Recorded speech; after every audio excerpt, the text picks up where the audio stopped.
All right. How's everybody feeling after marching? All right.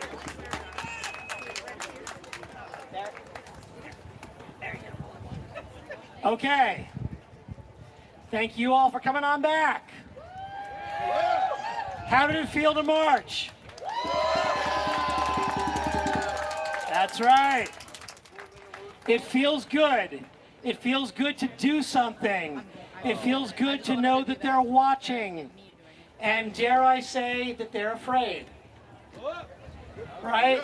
I mean, you look at all the obstacles that are put in the way of our political action, it kind of makes me think that the politicians kind of don't like it.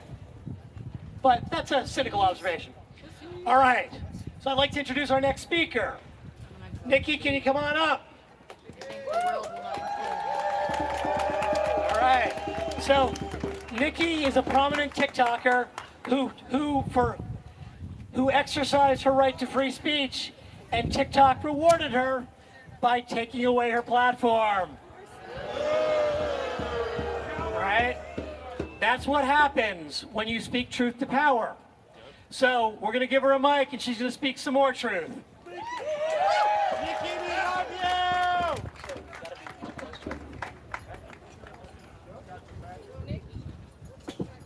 Okay, so I have stage fright, so I'll be okay. Once I get talking, I'll be okay. But yes, I'm on TikTok. I had 30,000 followers when TikTok banned my account, and they banned me for literally verbatim telling somebody that they were not smart enough to understand something. And I appealed it, and they said, no, that is against community guidelines. So I made a new account, and I'm at like 3,000 followers, so I guess that's 10%. No, 1%. Wow. Anyways, so more importantly than being on TikTok, I am a mom. And I am a mom to the most beautiful little biracial boy you've probably ever seen in your life. Unless you have one and then you think yours is the cutest, and that's okay too. But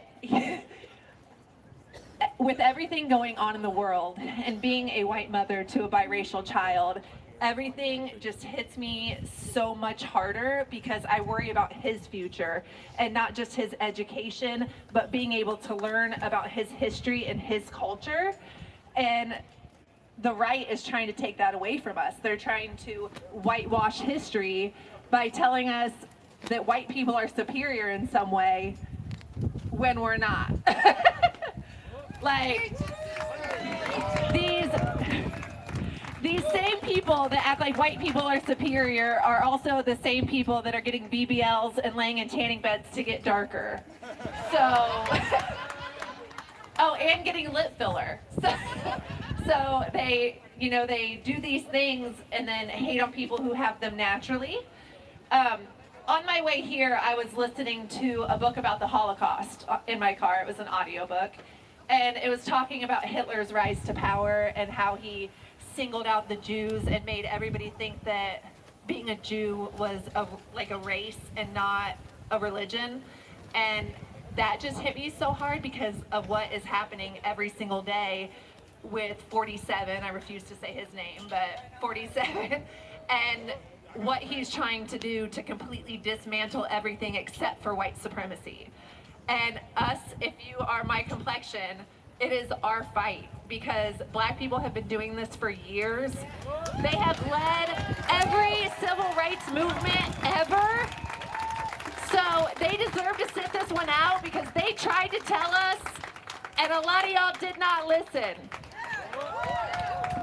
And I just feel like you should listen to people who have experienced things that you have not, and understand that your history is not the only history, because we are all people at the end of the day, and none of us are black and white. We are all different shades of brown. And I think that that's so important to understand, because how do you hate somebody because of something they have absolutely no control over? Like, your skin is your skin color because of your parents. Like, so it has always mind-boggled me, the thought that you are more superior if you lack melanin.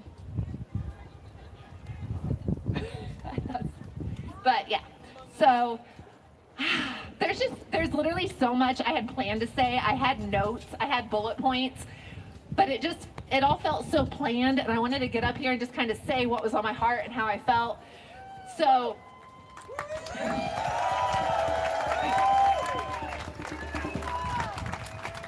all I know is after listening to that story of Hitler, I will never be a person who blindly follows a dictator, especially a 78-year-old one who wears diapers.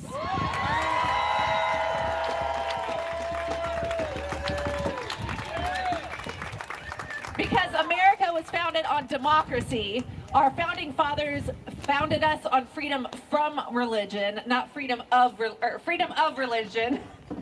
You know what I meant, right?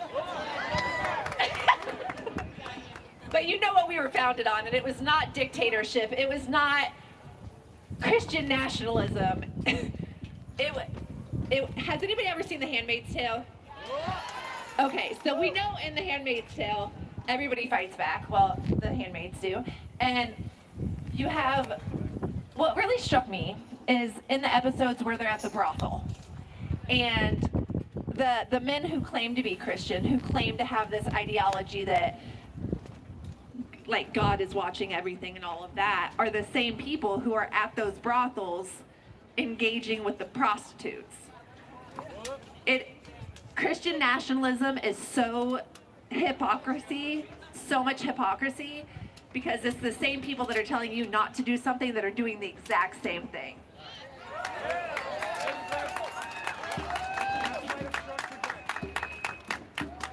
Just like with immigrants, because deporting all these immigrants, you know what that's doing? It is raising our costs because there are not enough people in the fields to harvest all of the food. And they say that these immigrants are stealing American jobs, but I don't see white people lined up to work in the fields for pennies on the dollar. And we're not even going to call it deporting, because it's not deporting. They are kidnapping people in America and human trafficking them to a foreign country. That is not deportation. That is extermination.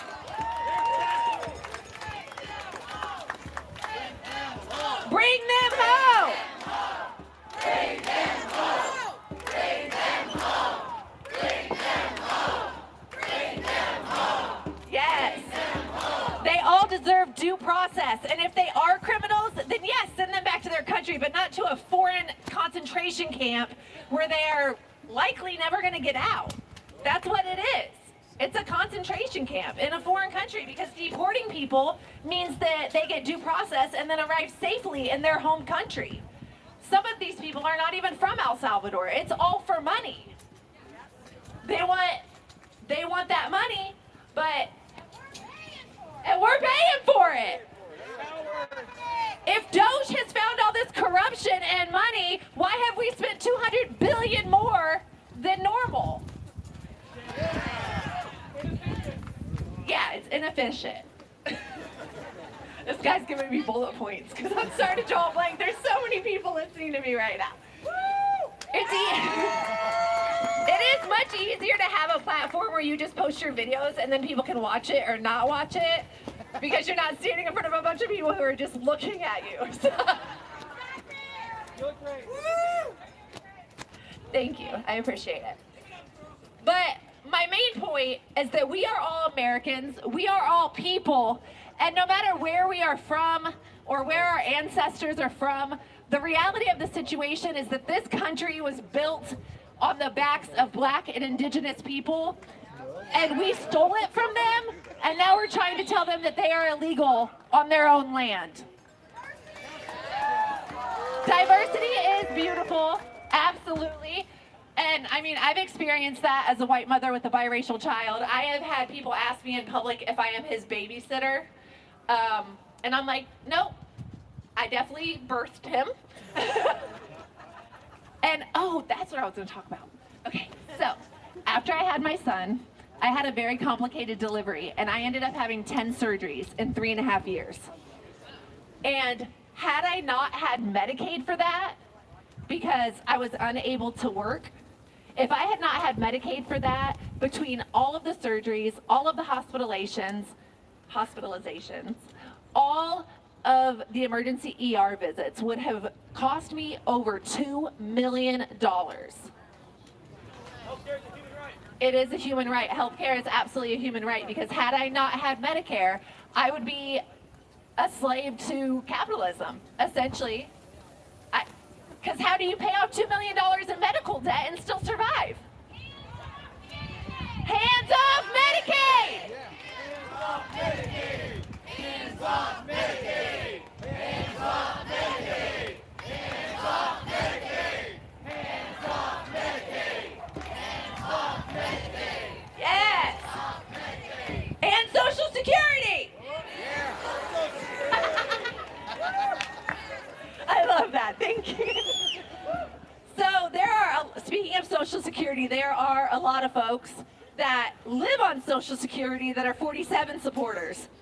And those same people think, well, they're not going to do it. They didn't do it his first round or his first term. Well, yeah, because he had guardrails. He didn't have all these yes men surrounding him. And I'm so confused how people look at this and see that they're literally being spoon-fed this narrative, and that literally almost everybody else agrees, whether it be leftist, independents, or people from other countries who see what's happening, that they are the problem. And then you have so many people who are like, they're not going to do that. They told you they were going to do it. That was the platform that they ran on. They told you that they were going to take your Social Security. They told you they were going to take your Medicaid. They laid it out in a book. And the difference between us and them is that we read it. Or that we were able to read it. Because we read it and we said, no, this is not America. We do not want a Christian nationalist nation. We are a nation of diversity. We are a nation of equity and inclusion. We are a nation.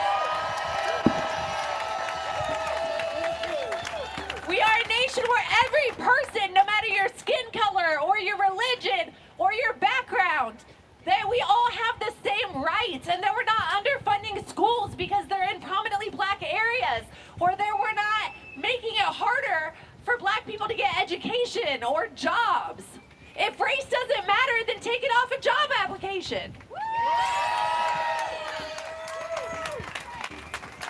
Yes, I say that all the time. Black and white is not a race.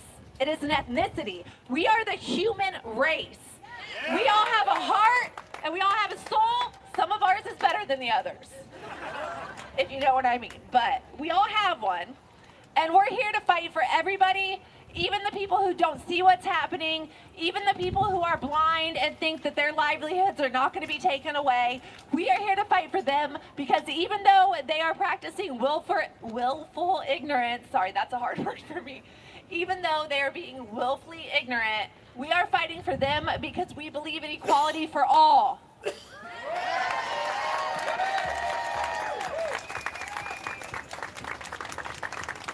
I don't know what else to say. There's just so much. But thank you all so much, and I am so proud of every single one of you for being here and battling the wind and fighting for everybody's rights.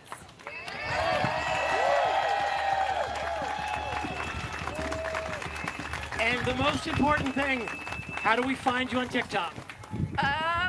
It's at Nikki, Nikki, Nicole, EB 2.0. I think. 5051 will put out a link to her. Yeah. All right, thank you so much, Nikki. Thank you. Okay, it is now my absolute pleasure to introduce the only politician who, within moments of meeting him, I said, all right, I'll give him money, and then I gave him $100 cash on the spot. Jackson Franklin. Hello, everybody. Hello, Jack. How's it going? Thank you all for showing up, and thank you so much for inviting me. I'm Jackson Franklin, and I'm running for Congress in the 5th District for the 2026 election. I'm running to to replace Victoria Sparks. Right? Some of you may know her as the politician who had that disastrous town hall in Westfield and in Muncie, where she ignored all of our questions and said such things like, criminals do not deserve due process. Well, guess what, Vicky? If criminals don't get due process, then no one gets due process. How are you gonna prove that they're guilty without court of law? This is ridiculous.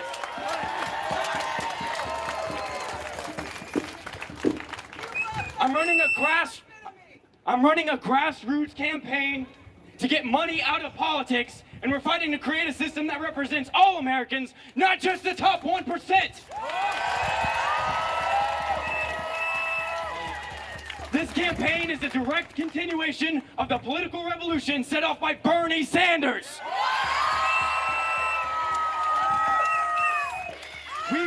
We will never have any corporate donors. We rely on only grassroots donations and unions and working class people to fight for a system that represents all of us. We stand here today to say no to oligarchy, no to corporate greed and union busting, and no to a system that rewards billionaires while working families struggle to get by.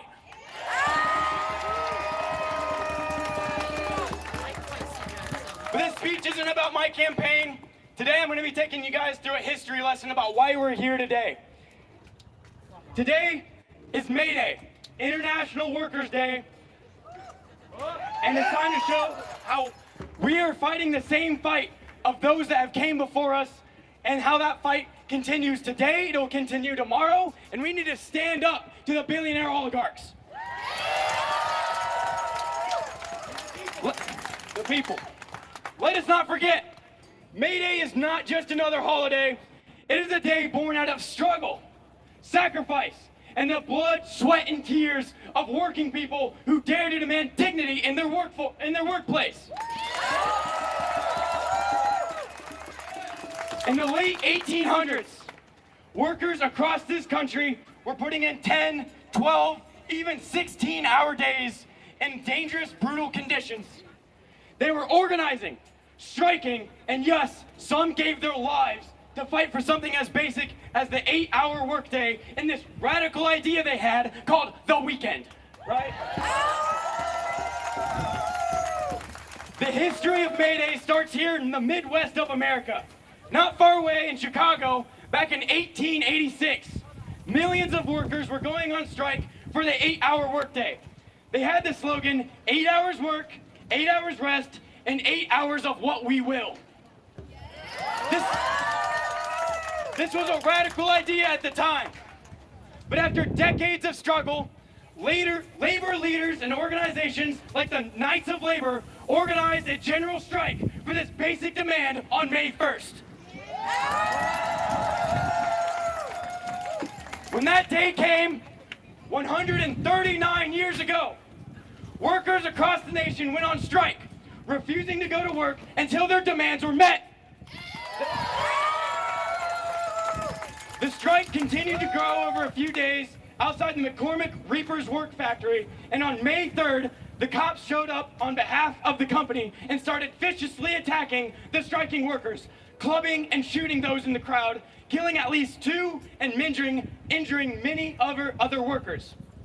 The cops and bosses wanted to break the strike and suppress the growing labor movement. But the workers were not going to just accept this brutality without standing up and making their voices heard.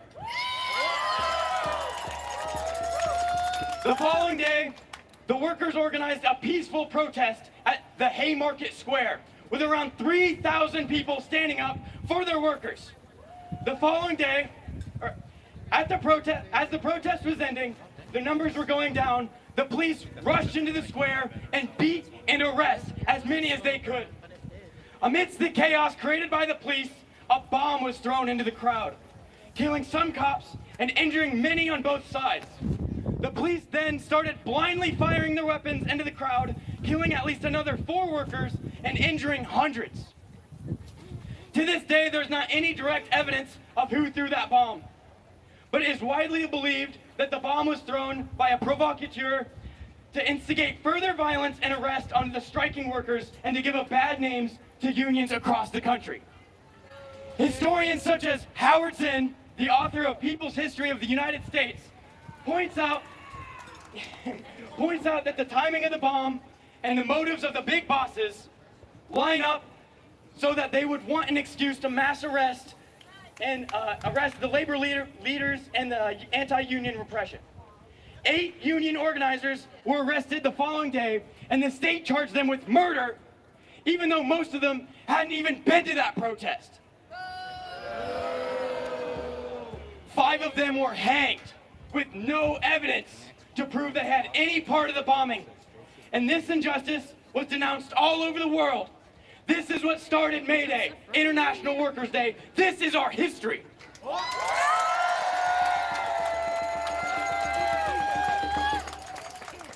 August Spies was one of the Haymarket martyrs, the labor organizers that was assigned to be hanged. He said this right before he died. Quote, "If you think by hanging us, you can stamp out the labor movement, the movement from which the downtrodden millions, the millions who live and toil in want and misery. If this is your opinion, then hang us.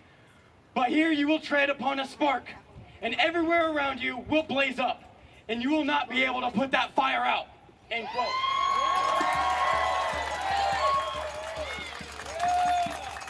I urge everyone to remember our history and know that this fight still continues, and we must continue to fight for our basic human rights.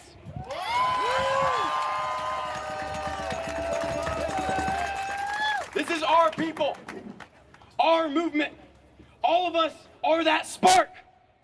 Workers are the fire which will burn away the oligarchy. That is why we celebrate May Day. We celebrate the power that no police bullets can stop, that no anti-union laws can suppress, and that the rich and powerful cannot crush and cannot hide. The future does not belong to them.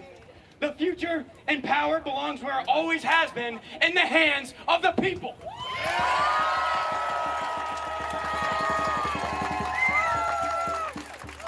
The future is bright, and it will be from the fire of the working class which makes it bright. We are the fire that burns beneath their feet, whether it is flight attendants, teachers, auto factory workers, VA workers that got laid off thanks to Doge, or the countless other industries that this regime has harmed. We stand with you in your right to organize, unionize, and fight back.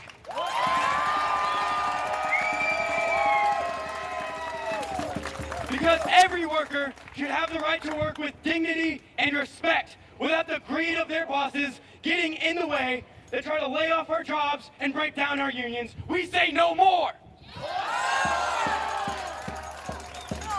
Many people throughout our country's history have fought and died so that we can be here today. Many people have protested, went on strikes, boycotted, and yes, fought and died for many of the rights we have here today.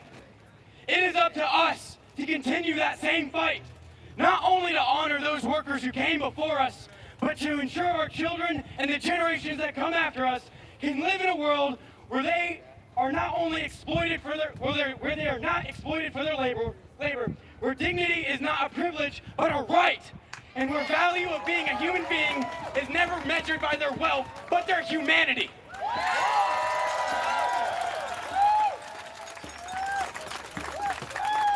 The addiction to greed by the billionaire oligarchs like Elon Musk and Jeff Bezos is hurting the people of this nation, and it's time to cut them off.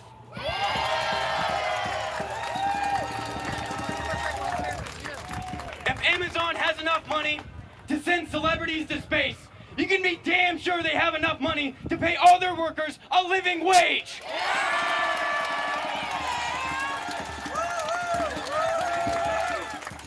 If Elon Musk has enough money to buy entire social media platforms and play king of the internet, then he has more than enough to ensure every worker of his has a safe working environment, a living wage, and the right to unionize without fear.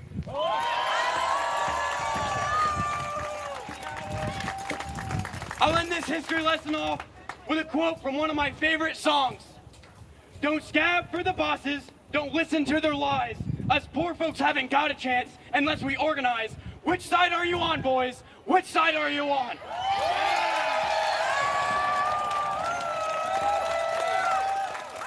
It's up to us to decide which side are you on.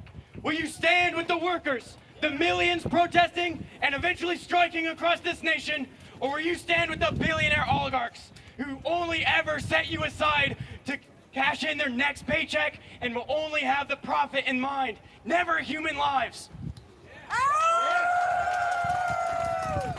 If you want to support our campaign to flip the 5th District, take back the House from the fascists, and to fight to strengthen our unions, fight for a living wage, and fight to get money out of politics, and to fight to create a system that represents all Americans, not just a wealthy few, go to JacksonFranklinForCongress.com.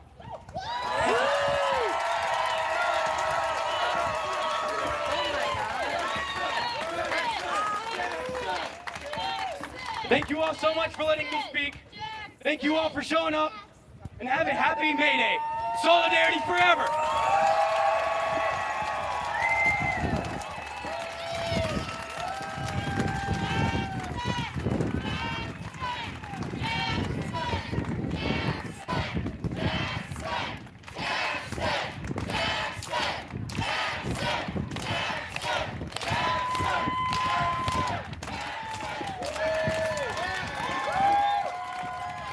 All right, I'm out of dollars. Who's got my dollar? Who's got a dollar? I'm gonna need a dollar. You ready? I need someone to give a dollar. Oh wait, there's a kid. I won't do it this time. The children are our future, and I can't sing. All right. So I got a question. Y'all know that today's May Day, right? All right. Well, I don't know about you, but I sure as heck know that May Day wouldn't be May Day without unions. Our next speaker, Henry Nelson, is from SEIU Local 1, and he is going to be telling you about what is going on for them. Everybody give a big round of applause for Henry.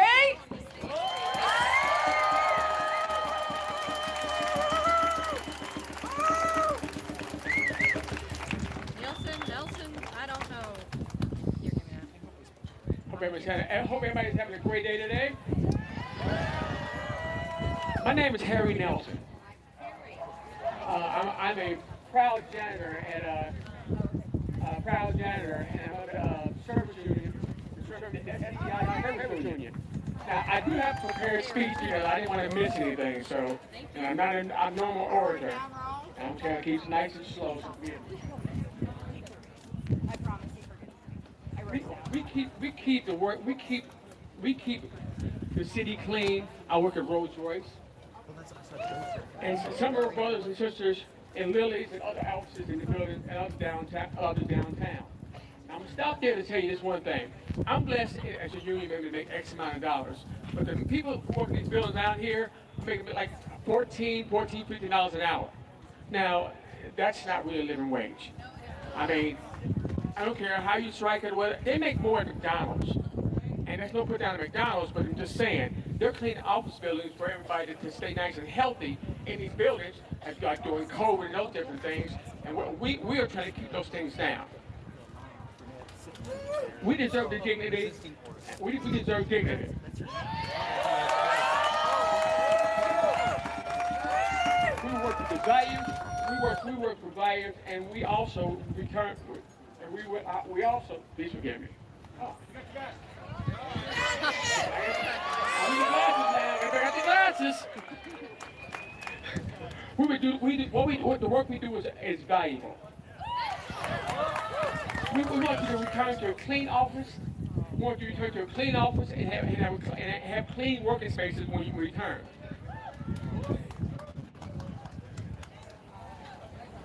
We keep Indy clean. We deserve dignity. We deserve dignity. We deserve to have enough money to be able not just to live on and survive on, but to thrive on in this city. In 2018, 7 years ago, a study by Central Internet Corporation Partnership said to thrive in the city of Indianapolis. This is in 2018 now. workers need $18 an hour. That was 7 years ago. Excuse me, I'm sorry, a little nervous here, please. You got this, Harry. Doing great. To make this whole, we need two incentives: a good wage. The good wage incentive certifies companies to pay workers at least $18 an hour, and also health insurance. So you gotta realize this is something that they said years ago that they would do and try to put into place, but we won't go there. I'll get there. Incentives were committed to the city of Indianapolis to offer tax abatements to those companies who meet good wage incentives. I need you to Google that, because what I'm saying here does not match what's happening to workers in my situation, corporate workers. You need to Google that and understand. But there is a catch. The good wage incentive excludes contract workers, which I'm one of. So all the people who are under contract to clean your houses and to clean your clean your buildings and clean your plants and everything like that, we're excluded. So the extra tax money that comes out to pay this system, and we've been excluded from it. So that's why we don't have a living wage. My union brothers and sisters who are at the silent town, the PCM towns I was talking about earlier, and for the owners of those buildings, we work for slow down here. They work for companies and a contract to clean the buildings. They may not be whole. The average brother and sister aren't even making $15 an hour, as I said earlier. May Day is an American holiday. It should be a national holiday, but it's an American holiday. In commemorating the death of Chicago workers who struck and were killed, struck and was killed. For 8 hours a day in 1886, an act of solidarity by United International Workers. In 1889, the first day declared International Workers' Day. On this International Work Day, I ask for solidarity. We ask for justice. We ask the city of Indianapolis to act, and so that my union brothers and sisters will have access to the promise that was made for them of $18 an hour and health insurance.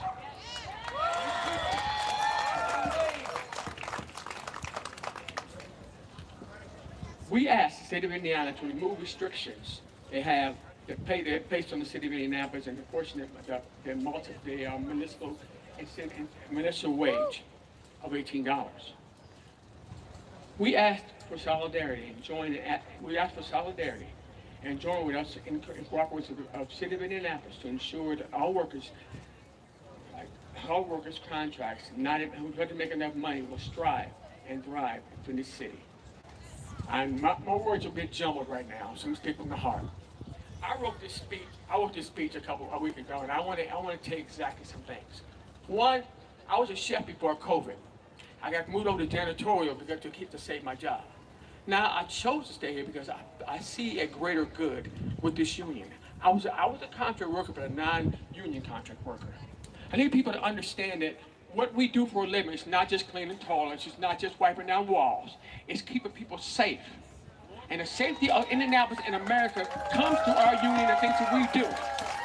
It's important that people understand it's not the money. It's for the health and safety of our country and our city. So please forgive me if I say we need to make money. We all need to stay healthy. We take the extra mile things to wipe down and clean. We take the extra to make sure things are done the right and proper way. By Indiana standards, by American standards.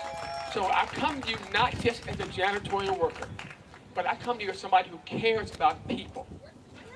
Cares about people. People are the most important thing. And having a living wage and having the ability to feed our families, to buy a house, and everything comes down to having a living wage. Do you realize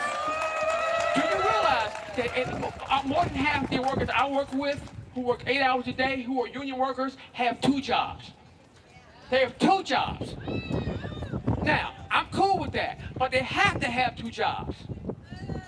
So stop thinking like that. I'm a union employee making a decent wage, but I still got to have a part-time job because it's not a living wage. So people who make less than me, what's happening there? stop and think. Listen, open your eyes up. It's important. Things have got to change. Indianapolis, you promised us. You ain't promised us Indianapolis. It's $18 at least.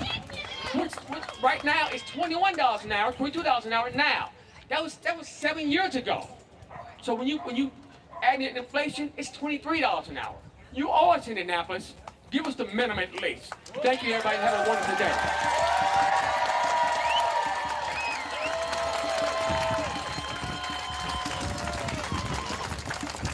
All right, we're gonna do an impromptu thing here.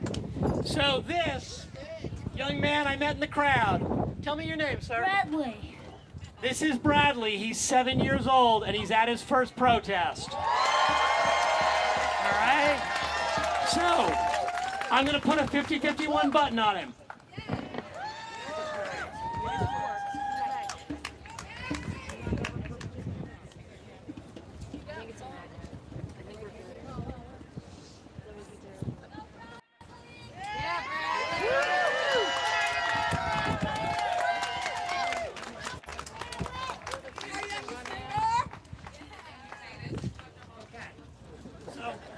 Ryan, we have him on film? Yep. Okay.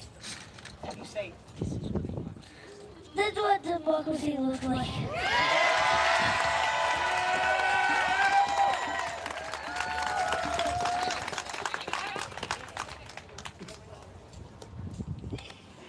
Trump sucks. out of the literal mouths of babes, people, the literal mouths of babes. All right, let's make sure you get down off the stage safely.